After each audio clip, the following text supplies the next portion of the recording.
की जो कहानी है वो है भूतिया काली हवेली। घने जंगलों से घिरे एक छोटे से कस्बे के किनारे एक पुरानी वीरान हवेली खड़ी थी। इसे काली हवेली कहा जाता था। लोगों का कहना था कि वहां से अक्सर रात्रि के समय चीखे किसी की रोने की आवाजें आती हैं। वर्षों से कोई भी उस हवेली के पास नहीं गया था।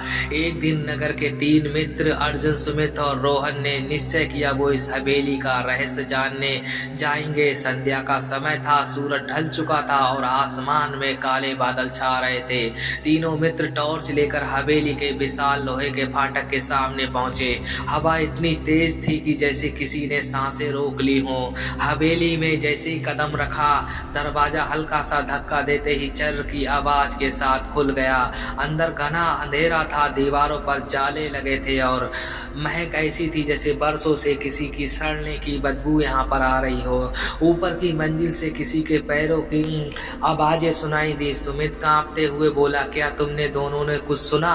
हाँ, अर्जुन ने कहा, हाँ मैंने भी सुना, मगर यहाँ पर ऊपर चल के देखते हैं है क्या ऊपर। तीनों धीरे धीरे सीढ़ियाँ चढ़ने लगे। सीढ़ियों पर जैसे ही चढ़े वहाँ पर चर चर की आवाज़ सुनाई देने लगी, जैसे सारी चीज़ें गल चुकी हों लड़कियाँ। और जैसे ही ऊपर पहुंचे उन्होंने एक संस्कृत में श्लोक लिखा हुआ था जिसका अर्थ था प्रवेश वर्जित है, मगर दोनों नहीं माने।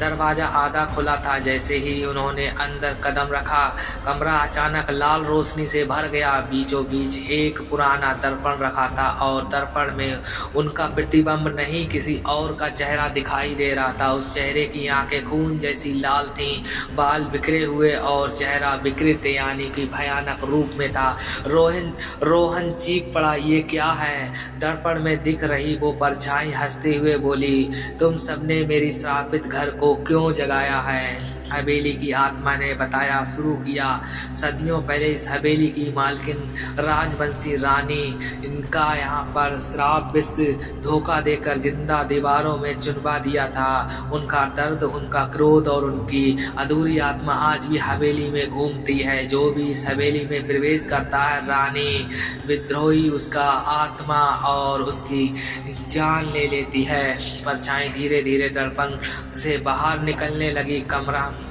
अचानक बर्फ जैसा ठंडा हो गया। दीवारें खुद ब खुद बंद हो गईं।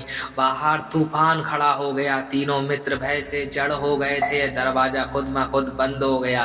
सुमित हवा में उछल गया जैसे किसी ने उसका गला पकड़ लिया हो। उसकी सांसें बंद होने लगी। अर्जुन घबरा कर बोला, हमें यहाँ से भागना है।